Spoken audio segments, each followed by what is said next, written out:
Good day, everyone. I will be discussing the adrenal medulla and the substances it produces we call catecholamines. So the adrenal medulla is the inner part of the adrenal gland, and it makes up 20% of the mass of the entire adrenal gland. I've mentioned that it's actually a specialized ganglion of the sympathetic nervous system, such that preganglionic fibers synapse into the cells found in the adrenal medulla. We call these cells chromaffin cells. These are interlacing cords of cells. Okay, so chromaffin cells are also called pheochrome cells, Pheochrome, or chromophil cells.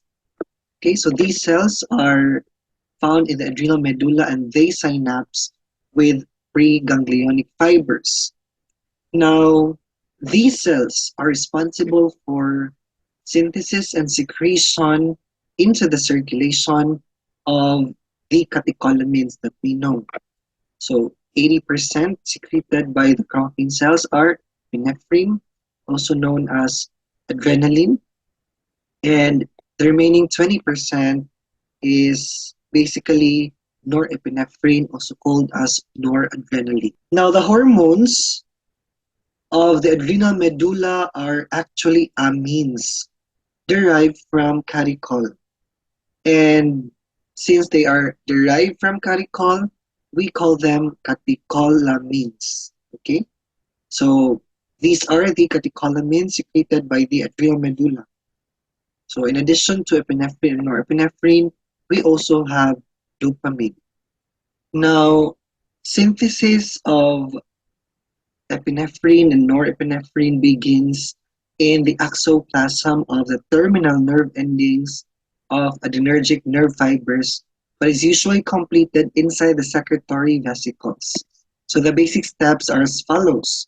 So we start with a parent molecule, the amine molecule tyrosine, which is hydroxylated into dopa, okay, L-dopa, and L-dopa is decarboxylated into dopamine, and dopamine is transported into vesicles. The dopamine is transported into vesicles wherein it is then hydroxylated, it undergoes hydroxylation to become norepinephrine. Now, in the adrenal medulla, this reaction goes still one step further, transform about 80% of the norepinephrine into epinephrine as follows. So we have norepinephrine undergoes methylation in the adrenal medulla to produce now epinephrine. So to discuss it further in detail, so we have here the different enzymes which catalyzes the different reactions that I have mentioned, namely hydroxylation, decarboxylation, and methylation. Now we start with tyrosine hydroxylase. Okay, so tyrosine hydroxylase is the rate-limiting enzyme for the biosynthesis of catecholamines. So this enzyme, the tyrosine hydroxylase or TH, is found in all cells but that synthesize catecholamines, and it actually plays a mixed function oxidase. Okay, mixed function oxidase that uses molecular oxygen and tyrosine as its substrate. So its substrate is tyrosine. And in addition to this substrate is a cofactor, okay, we call biopterin, biopterin. Okay, so conversion of your L-tyrosine to L-dopa catalyzed by the rate-limiting enzyme for the biosynthesis of catecholamines, your TH, or tyrosine hydroxylase, needs a cofactor we call biopterin. And in addition to that, it also uses conversion of L-tyrosine to L-dopa, also uses oxygen. That's why your TH has a mixed function oxidase. Okay, because it acts upon tyrosine, the presence of oxygen. So in this reaction, your TH catalyzes the addition of a hydroxyl group, okay? It catalyzes the addition of a hydroxyl group. You see, one hydroxyl group is added to the meta position of the tyrosine, thus forming your 3,4-dihydroxy L-phenylalanine. Okay, 3,4-dihydroxy phenylalanine. Your TH also can hydroxylate phenylalanine to form tyrosine, which is then converted to L-dopa. And this alternative synthetic route may be of significance in patients affected with phenylketonuria, a condition in which phenylalanine hydroxylase activity is depressed.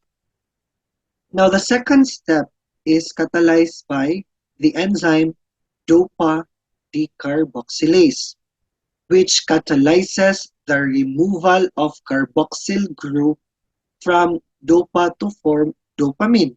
In other words, it catalyzes the decarboxylation of your L-dopa to form your dopamine. So when you say decarboxylation, we remove D, meaning removal of carboxyl group, decarboxylation.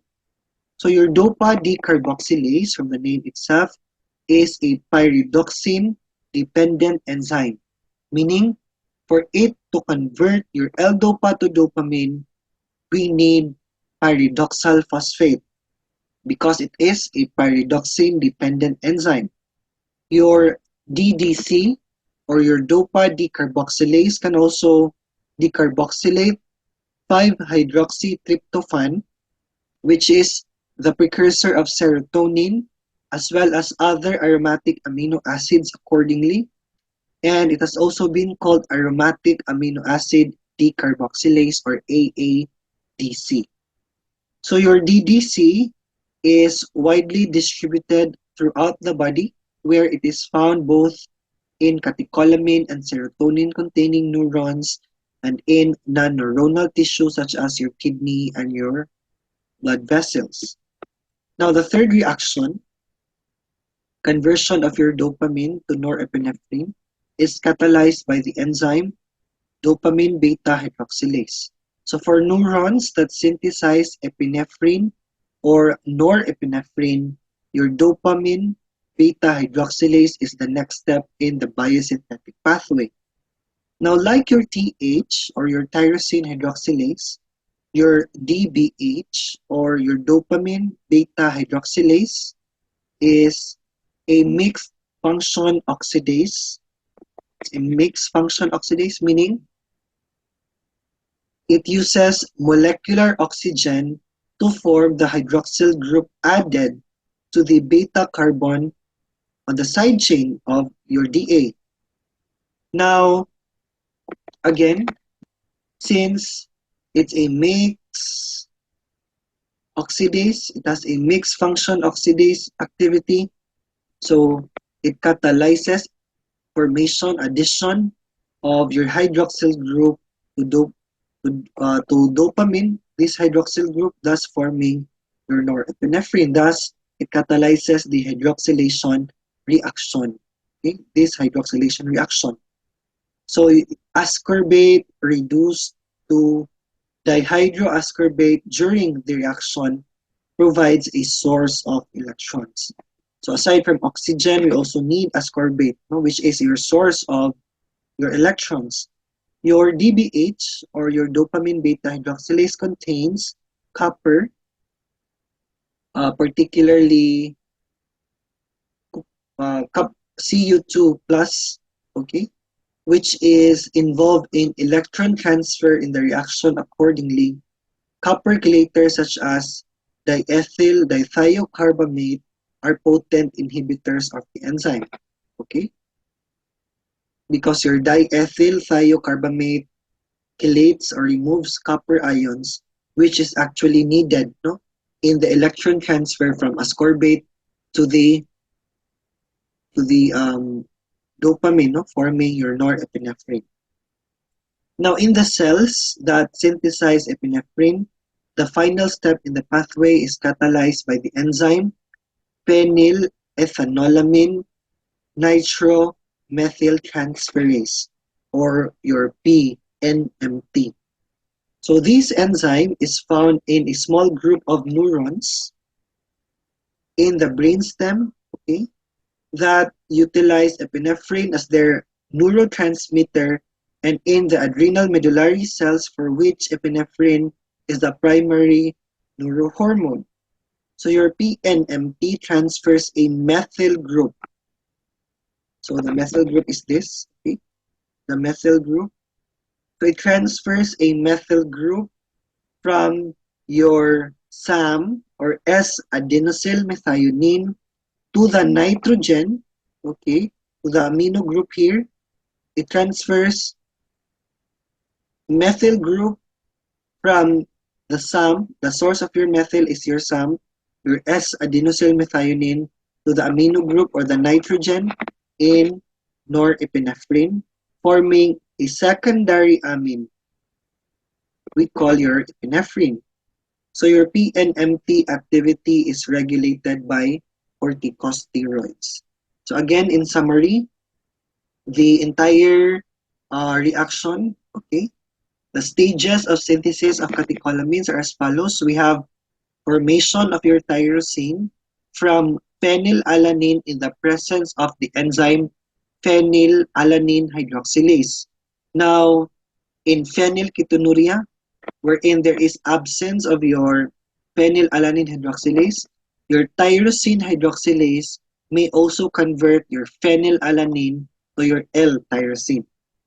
Now, uptake of your L-tyrosine from blood into the chromaffin cells of the adrenal medulla is usually done by active transport. And in the adrenal medulla, the tyrosine is converted into dihydroxy, L-dihydroxyphenylalanine by hydroxylation process in the presence of the enzyme tyrosine hydroxylase. Now, DOPA, L-DOPA is decarboxylated into dopamine by the enzyme DOPA decarboxylase, and your dopamine enters into the granules, okay? So your dopamine enters into the granules here of your chromaffin cells, wherein your dopamine now undergoes hydroxylation into noradrenaline or norepinephrine by the enzyme dopamine beta hydroxylase, and release of this norepinephrine from granules. Okay, so this norepinephrine is released from the granules into the cytoplasm. You see here, into the cytoplasm, and this norepinephrine undergoes methylation to form epinephrine by the most important enzyme we call phenylethanolamine nitromethyltransferase, or your PNMT. So your PNMT is present in all chromaffin cells. So after secretion of your norepinephrine and other catecholamines by the terminal nerve endings, it is removed from the secretory site in three ways. So number one, we have reuptake into the adrenergic nerve endings by an active transport process, so accounting for removal of 50 to 80% of the secreted norepinephrine. So here, so after secretion from the nerve endings, it may be taken up again by active transport, no? So this comprises 50 to 80% of the removal of your norepinephrine.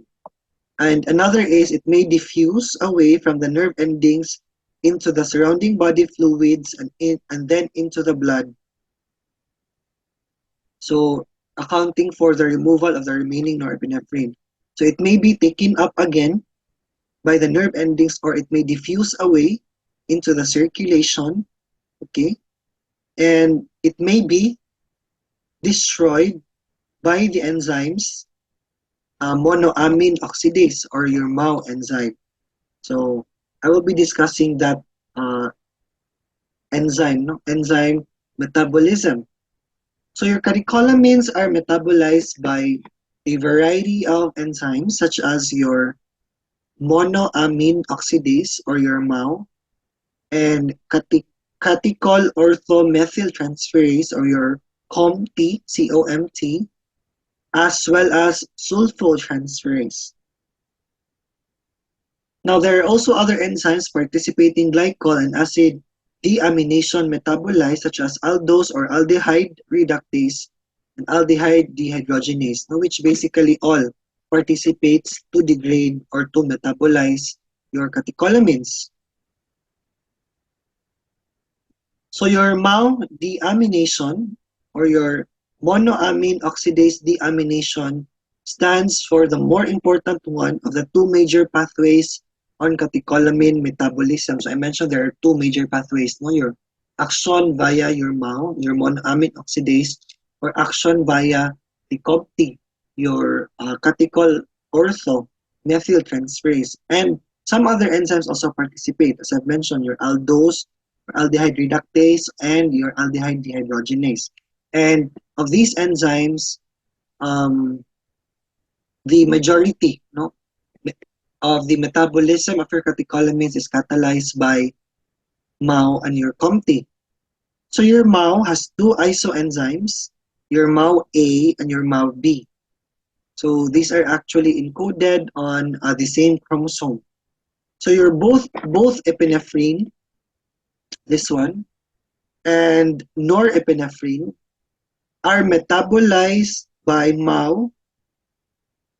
So your epinephrine and your norepinephrine are metabolized by MAO in combination with aldose or aldehyde reductase into the deaminated glycol metabolite 3,4-dihydroxyphenylglycol. So via the action of your MAO in combination with aldose and aldehyde reductase, your norepinephrine and epinephrine is metabolized, deaminated into a glycol metabolite 3,4-dihydroxyphenylglycol. So beside this reaction, your dopamine, which is also a catecholamine, undergoes also deamination. Okay, and this is usually metabolized by the enzyme aldehyde dehydrogenase to form your 3,4-dihydroxyphenylacetic acid or your DOPAC, okay, which is catalyzed by your aldehyde dehydrogenase.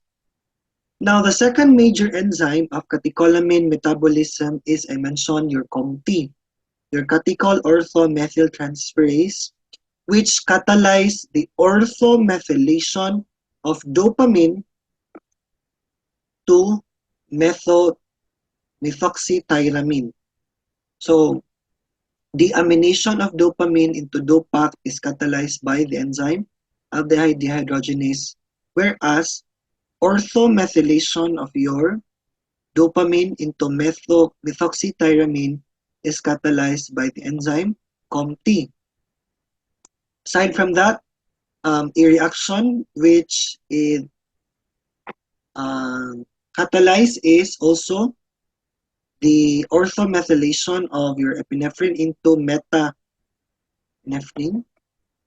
and the orthomethylation of your norepinephrine into normetanephrine. Okay?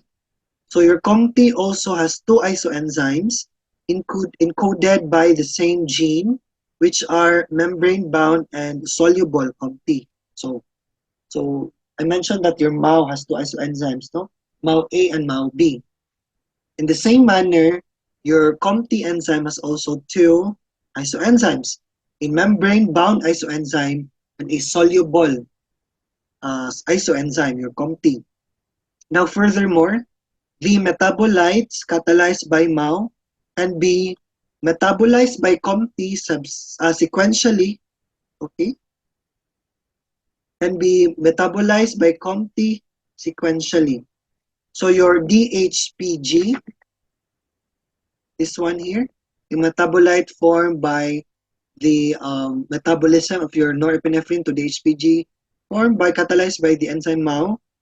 So your DHPG is metabolized by your COMT now, okay, to form your 3-methoxyl 4-hydroxyphenylglycol or your MHPG. This reaction is catalyzed by COMT, while your DOPAC, okay, can be metabolized into homo, okay, your high homo vanillic acid, which is the major end product of dopamine metabolism. So this is catalyzed by the enzyme COMT. Now, vanillic acid or VMA is a major end product of human norepinephrine, okay, vanillic acid, and epinephrine metabolism. So this reaction here, the VMA, is mainly produced by MHPG oxidation, which is catalyzed by the enzyme alcohol dehydrogenase. Except for the VMA, all catecholamines and their metabolites are into metabolized into sulfate conjugates representing other end products of catecholamine metabolisms. All of these metabolites, no, are metabolized into sulfate conjugates except for your VMA. So again, as a review, after synthesis, your catecholamines are actually metabolized also, such that comprising of 50 to 80% of the removal or metabolism of your catecholamines is via reuptake, no, via active transport mechanism, and the remaining is by number 2, diffusion into the bloodstream. Okay? And another form of metabolism is through the action of your MAO or your COMT and other enzymes, okay, which I have mentioned, including your aldose, okay, your aldehyde dehydrogenase, and your aldehyde reductase. So I mentioned already how these metabolites are formed depending on the enzyme which acts upon these parent molecules. So in general, these catecholamines are removed from the body through excretion in the urine. So 15% as free adrenaline and free noradrenaline, 50% as free or conjugated meta-adrenaline and meta-noradrenaline, and 35% as vanillyl mandelic acid or your VMA. So the actions of your catecholamines are executed by binding with receptors we call adrenergic receptors, which are present in the target organs. Okay? So we call these receptors your alpha and your beta adrenergic receptors. Now there are two major types of your alpha receptors, alpha 1, alpha 2, which are actually linked to different G protein. Okay? So in other words, your alpha adrenergic receptor, if you can still recall, once this receptor is actually a cell surface receptor, once linked to a G protein, we generally call it a GPCR, a G protein linked, okay, receptor. Now your beta receptors are divided into beta 1, beta 2, and beta 3 receptors because certain chemical affect only certain beta receptors. And the beta receptors also use your G proteins for signaling. So both are actually GPCRs. Now, your norepinephrine and your epinephrine, both of which are secreted into the blood by the adrenal medulla. They actually have slightly different effects in exciting the alpha and beta receptors. So your norepinephrine excites mainly alpha receptors but excites the beta receptors to a lesser extent as well. So norepinephrine excites more the alpha receptors and beta receptors to a lesser extent. Now, your epinephrine excites both receptors, the alpha and the beta, approximately equally. Okay? So equal action by the epinephrine on alpha and beta cells, whereas your norepinephrine excites more the alpha than the beta receptors. So having said those, therefore, the relative effects of norepinephrine and epinephrine on different effector organs are determined by the types of receptors in the organs, no, depending what particular receptors they contain. So if they contain more alpha, more or less, they may be more reactive to the action of your norepinephrine. However, if it contains both alpha and beta, okay, so via the action of your epinephrine, no, they're actually both equally affected. And if they are all beta receptors, it will actually be epinephrine, okay, which will be more effective excitant. Because again, remember your norepinephrine acts upon your alpha receptors more than the beta receptors, only less action. So the table shown here lists the distribution of alpha and beta receptors in some of the organs and systems controlled by the sympathetic nerves. And note that certain alpha functions are excitatory, whereas others are inhibitory. Likewise, certain beta functions are excitatory and others are inhibitory. So let's look at the table here. So if you can see your adrenaline, okay, most likely influences the metabolic functions more than your noradrenaline. Why is that so? So it increases oxygen consumption and carbon dioxide removal, and it increases your basal metabolic rate, GLUT, the so-called calorigenic hormone. Because I mentioned already that your adrenaline actually plays a more role, no, in exciting your beta receptors. Okay, so thus your adrenaline plays a more important role in metabolic functions. Okay, because it excites more your beta receptors. Now, in carbohydrate metabolism, okay, so adrenaline also increases the blood glucose level by increasing the glycogenolysis in the liver and in the muscle, and such that a large quantity of glucose enters the circulation.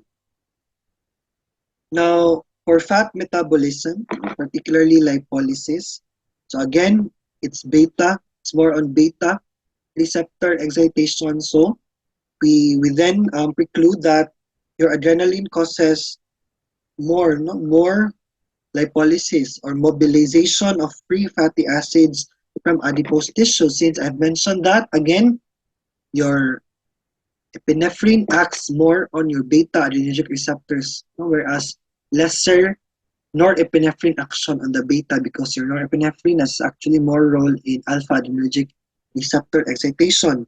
And catecholamines need the presence of corticoids for this action, okay, in the presence of glucocorticoids or cortisol. And on blood, okay, your adrenaline decreases coagulation time. It increases red blood cell count, though not seen in the table here, by contracting your smooth muscles of the splenic capsule and releasing red blood cells from spleen into the circulation. So this is actually still via the action of your adrenaline into the beta receptors. Okay, so it decreases coagulation time, it increases RBC count.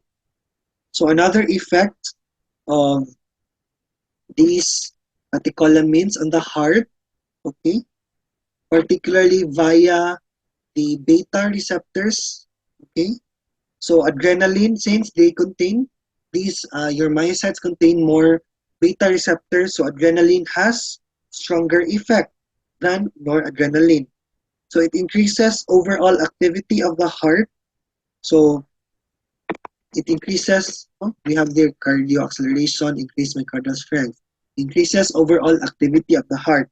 So it increases heart rate, your particularly via the stimulation of these beta receptors or B receptors, okay, via the action of your adrenaline. So thus it has a chronotropic effect, and it increases also the force of contraction, increase myocardial strength.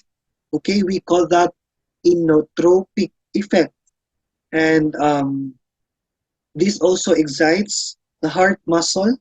We call the bathymotropic effect, and it also causes increased conductivity in heart muscle. We call dromotropic effect. Okay, and on blood vessels, okay, so your alpha receptors in general causes vasoconstriction, whereas your beta receptors causes vasodilation. So in other words, what I'm trying to tell you is that your noradrenaline has strong effects on your blood vessels. It causes constriction, no? Since I've mentioned that your noradrenaline has more potent action against your alpha receptors, towards the alpha receptors. And so it causes constriction of blood vessels throughout the body via the alpha receptors. So it's called, in other words, no, the general vasoconstrictor.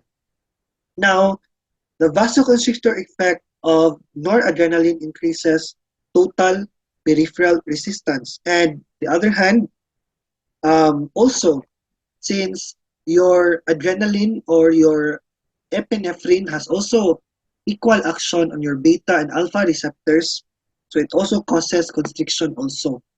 Okay, your adrenaline also causes constriction of your blood vessels. Okay, since however it may cause dilatation of blood vessels in skeletal muscles, liver, heart through the action, no, on beta 2 receptors. So the total peripheral resistance is decreased by adrenaline because of this vasodilatory effect, vasodilation effect. And catecholamines need the presence of glucocorticoids for this vascular effect. Now on blood pressure, okay, so not seen here, but more or less related to this vasoconstriction and vasodilation effect. No? On blood pressure, also via the alpha and beta receptors, so your adrenaline increases systolic blood pressure by increasing the force of contraction of the heart and cardiac output. Okay, since I mentioned your adrenaline or epinephrine is actually more potent action to heart contraction, no? Heart function. And it decreases diastolic pressure by reducing via its vasodilatory effect or by reducing the total peripheral resistance. So your noradrenaline increases diastolic pressure due to general vasoconstrictor effect by increasing the total peripheral resistance. So in respiration, your adrenaline increases the rate and force of respiration, and this causes, no, also causes bronchodilation. Okay? So such that if you actually in medical application, if you inject adrenaline, it may actually produce this what we call apnea. Okay, so which is known as adrenaline apnea. Another also action of your catecholamines is on the skin. Okay, via the alpha and beta 2 receptor. So your adrenaline causes contraction of the erector pili, and it also increases the secretion of sweat. Now, on skeletal muscles, your adrenaline causes severe contraction and quick fatigue of skeletal muscles, okay? And it increases glycogenolysis, as I've mentioned, and release of glucose from the muscles into the blood. And lastly, your catecholamines cause contraction of smooth muscles in the following organs. So we have your splenic capsule, your sphincters, okay, the erector pili of the skin, the gallbladder, the uterus, the dilator pupillae of iris. So your catecholamines are involved in a multitude of physiologic processes and pathology. And the following, okay, shown in this slide are a few of many examples where knowledge of the degradation pathways has clinical significance. Degradation of these metabolites. So, say for example, in pheochromocytoma, okay, so pheochromocytomas are actually adrenal medullary tumors associated with the production of large amounts of catecholamines, and they can manifest as episode of tachycardia because I've mentioned your catecholamines has actually a strong action, okay, excitatory action on the beta 2 receptors on the heart, or on the beta 1, sorry, beta receptors on the heart. So thus it causes tachycardia. It also causes hypertension. Remember, your via the action of your alpha and beta receptors, your catecholamines play a part in vasoconstricting, no, your blood vessels, causing now or increasing total peripheral resistance, and eventually resulting to headache. The diagnosis of your pheochromocytoma and other catecholamine producing tumors actually require detecting metabolites of your HVA and VMA.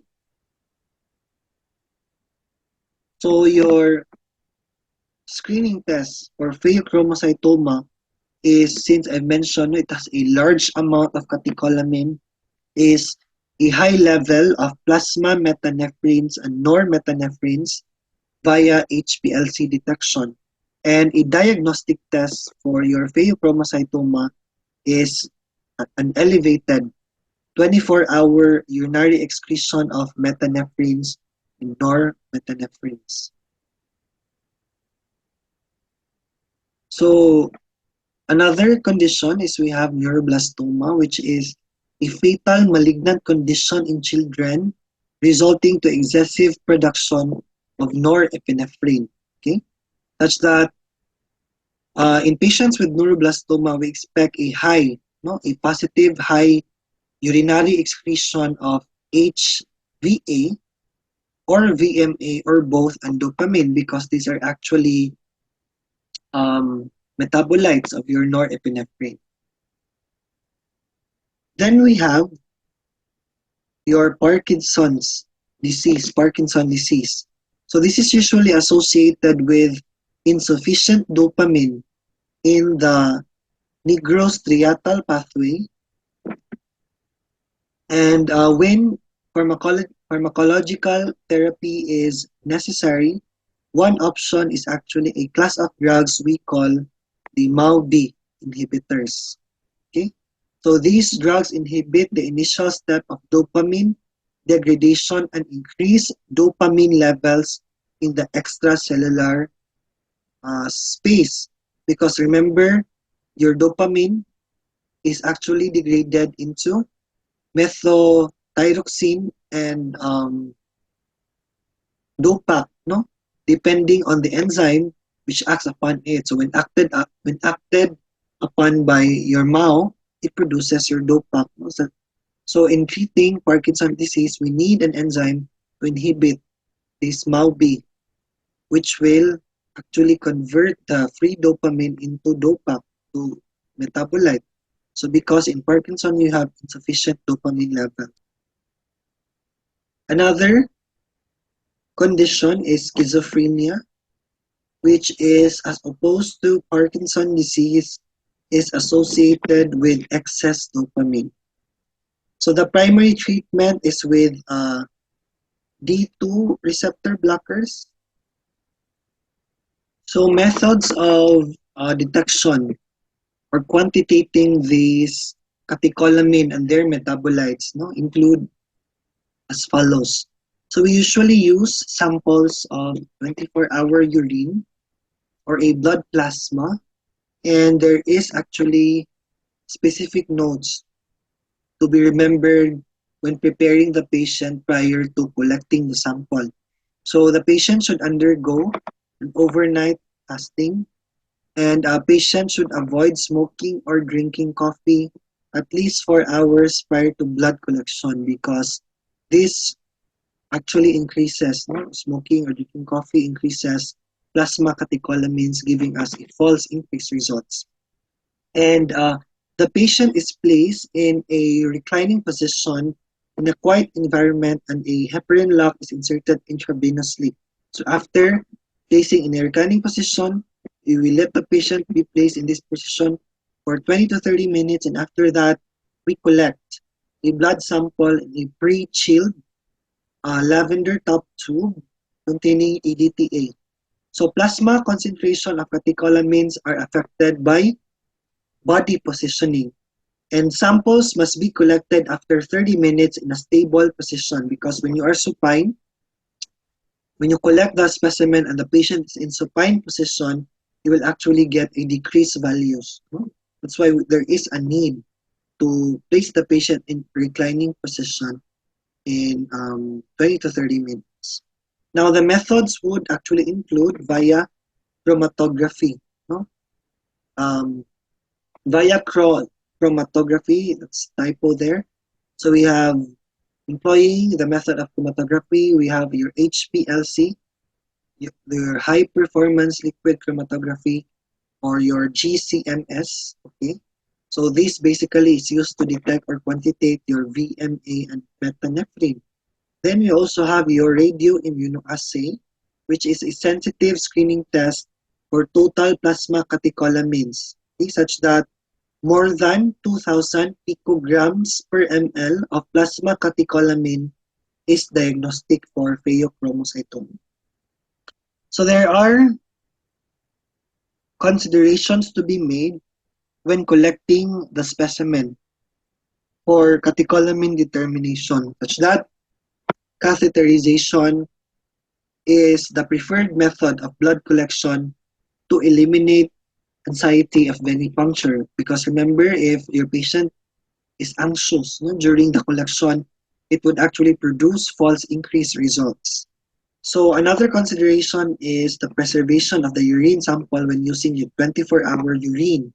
So this is usually done by adding 10 ml of 6-N-HCl to the urine sample. Why? Because your catecholamines and its metabolites are rapidly oxidized at higher pH. That's why we need to acidify, because they are oxidized at pH more than 2. Then with 24-hour urine creatinine test, this is also used to assess the quality of urine collection, such that 0.5 grams per day of urine creatinine is needed to validate the completeness of the urine collection. So to prevent also catecholamine oxidation, blood samples must be transported, okay? Transported, typo there, on ice, in pre-chilled tubes. So note that again, if you can still recall, dopamine is the major intact catecholamine present in the urine, and VMA is the major catecholamine metabolite. Approximately 60% of the entire metabolites in urine derive largely from norepinephrine. So that ends my lecture. Thank you very much.